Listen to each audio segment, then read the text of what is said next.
નમસ્કાર દર્શક મિત્રો, વૈભવ દ્રષ્ટિ સમાચારમાં આપનું હાર્દિક સ્વાગત છે। ગુજરાતમાં શાળા પ્રવેશ મહોત્સવની ઉજવણી જ્યારે નસવાડીમાં ભણવા માટે શાળા નથી।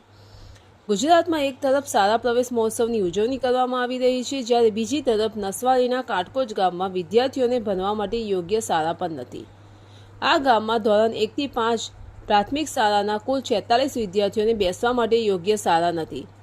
પહેલાં જે શાળા હતી તેના ઓરડા જર્જરિત હાલતમાં હોવાથી ત્યાં બેસવું એ જોખમરૂપ હોવાથી એન્જિનિયર દ્વારા વિદ્યાર્થીઓને ત્યાં બેસવાની મનાઈ કરવામાં આવી હતી, જેને કારણે જિલ્લા પ્રાથમિક શિક્ષણ અધિકારી અને તાલુકા પ્રાથમિક શિક્ષણ અધિકારી દ્વારા ગામમાં આશા વર્કરના ઘરમાં ઓટલા પર વિદ્યાર્થીઓને બેસવા માટેની કામચલાઉ વ્યવસ્થા કરી આપવામાં આવી હતી, જ્યાં ના કોઈ પંખા છે કે ના પીવાના પાણીની વ્યવસ્થા છે કે ના કોઈ શૌચાલય છે।